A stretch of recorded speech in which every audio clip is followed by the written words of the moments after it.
You look in the mirror. You see a familiar face. It is the only kind of human face you have ever known. This feels entirely normal. But why are you the only one looking back? For your entire life, this has been the absolute standard. Yet for the vast majority of human history, this exact face was just one evolutionary option among many. You are alone now. You were not alone then. How did you become the last human standing? Imagine stepping out of your front door. You walk back in time. You travel back 100,000 years. The earth is wild and cold. You look around at a landscape that feels alien. You are not alone on this planet. Who else is out there sharing this world with you? There are at least 5 completely distinct species of humans walking the earth at exactly the same time. Perhaps there are even 8. They are not monkeys. They are not apes. They are humans with large brains who build fires and craft intricate stone tools.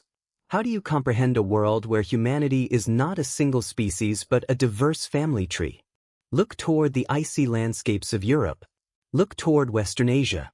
Here you will find the Neanderthals. They are shorter than you. They are vastly stronger than you.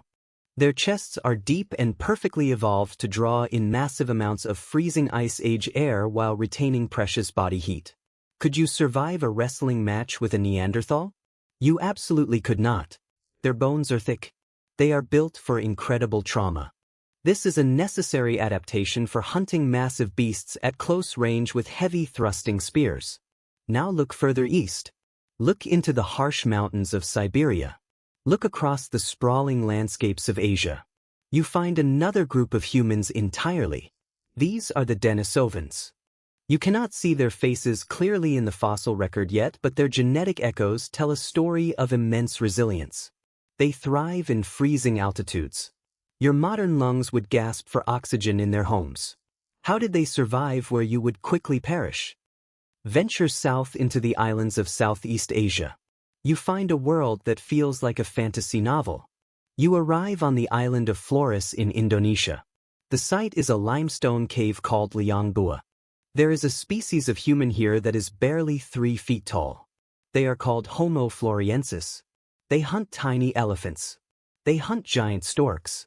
On another island called Luzon in the Philippines, you find yet another small human species navigating the dense tropical canopy. Did these isolated humans look up at the stars and wonder if they were alone? You are living in a crowded world. It is a diverse world. It is a world of many different human minds. Then something shifts. Over the next several tens of thousands of years, the lights go out one by one. The tiny humans of Flores vanish. The robust Denisovans fade into the Asian forests. The mighty Neanderthals retreat to isolated caves before disappearing completely. Why is your lineage the only one that survived this great dying? For a very long time the answer seemed simple. It was deeply flattering to your ego. The common belief was that your direct ancestors were simply better. They were smarter and more ruthless. You were taught that your ancestors swept out of Africa. You were told they annihilated the primitive competition. Did you truly conquer the globe through sheer intellectual superiority and violence? The earth holds secrets. These secrets shatter this arrogant illusion. Look at the dirt floor of Shanidar Cave. This cave is located in the remote mountains of modern Iraq. Decades of archaeological work here have revealed something profound. Researchers like Ralph Seletsky uncovered the truth about the Neanderthals you were told were brutal savages. You find the remains of a Neanderthal man. He lived long past his physical prime. He had a withered arm. He had a fractured skull. He suffered from severe arthritis. How did a man with such severe disabilities survive in the brutal ice age for years? He survived because his people fed him. They protected him. They cared for him. The pollen found near the bodies in Shanidar Cave suggests they may have even buried their dead with flowers. They felt grief. They felt love. They possessed deep emotional lives. If they were so compassionate and resourceful, why are they gone? The truth is far more complex. It is far more intimate than a simple story of conquest. Let us examine the microscopic universe hidden inside your own body. We must look at your genetic code.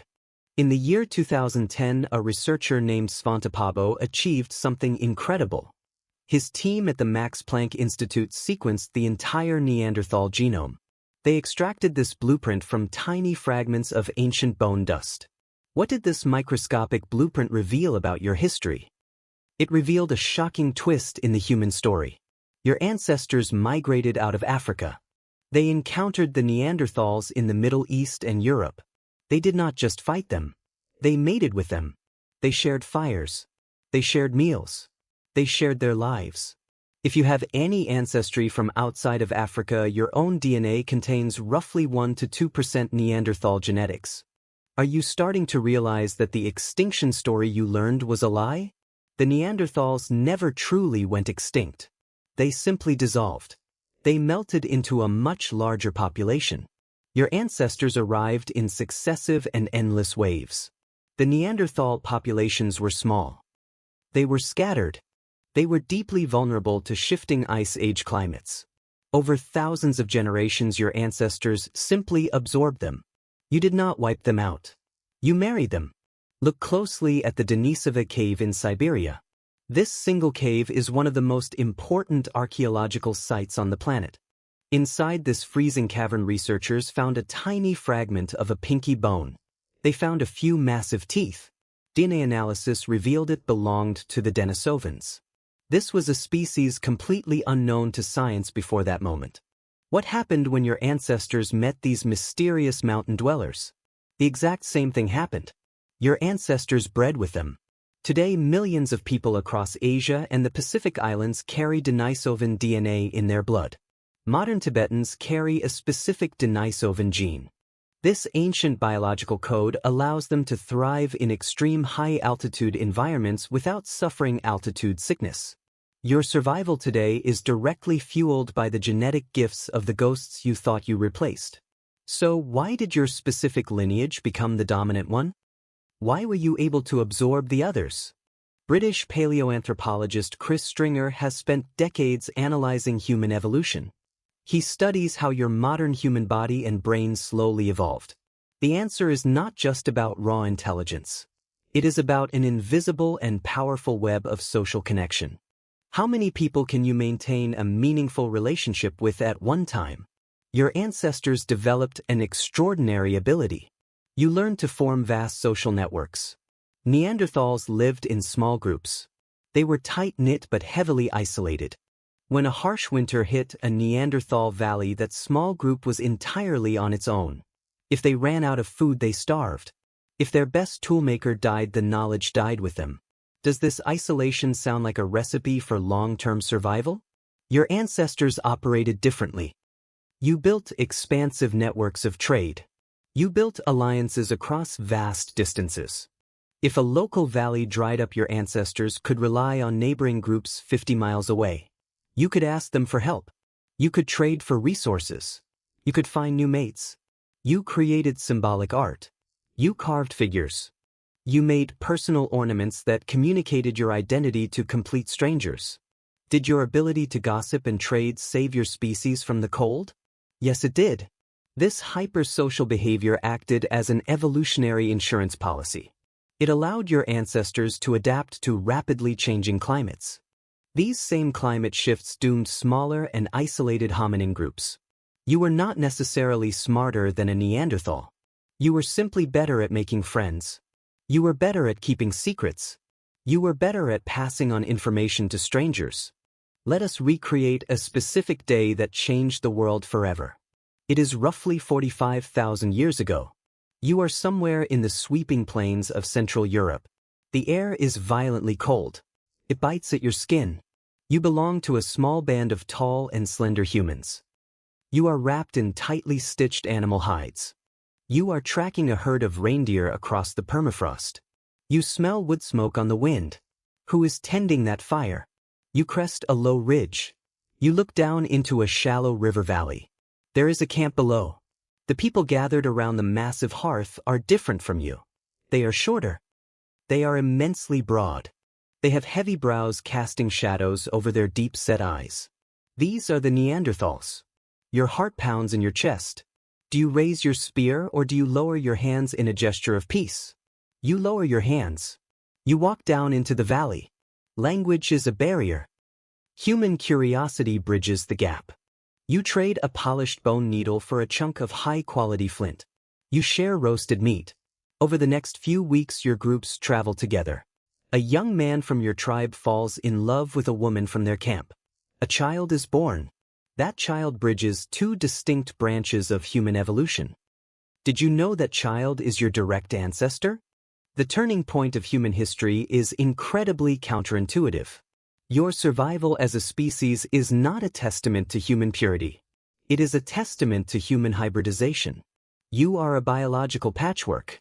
The very concept of a pure human species is an evolutionary fiction.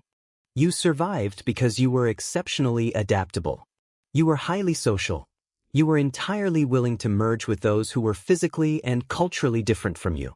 This changes how you must think about your own body. You feel a sudden and intense immune response to a seasonal cold. You might be utilizing ancient Neanderthal genes designed to fight Ice Age pathogens. You find yourself easily navigating a high-altitude hike. Your lungs are pulling oxygen using an ancient Denisovan blueprint. You are a walking museum. You are a breathing archive of ancient humanity. The other human species did not vanish into the void of history. They were swallowed by the overwhelming demographic tide of your ancestors. They live on in the shape of your skull. They live on in the texture of your hair. They live on in the complex coding of your immune system. You are the sole surviving vessel for all of their accumulated evolutionary triumphs. How does it feel to carry the ghosts of multiple human species inside your own blood? You wake up every day thinking you are the standard model of humanity. You forget the endless generations of blending and mixing that created you. Your ancestors walked out of Africa and found a world already occupied by cousins who had mastered the ice and the mountains. You did not conquer them in a great and bloody war. You simply lived with them. You loved them. You became them. Every time you build a community, you are using the exact same survival mechanism that kept your ancestors alive. Every time you share information with a stranger, you are honoring the trade networks of the ancient plains. The Neanderthals lacked this massive social web. The Denisovans lacked this level of interconnected communication. Your superpower was never a sharper spear. Your superpower was always your ability to connect with others. Look in the mirror one last time.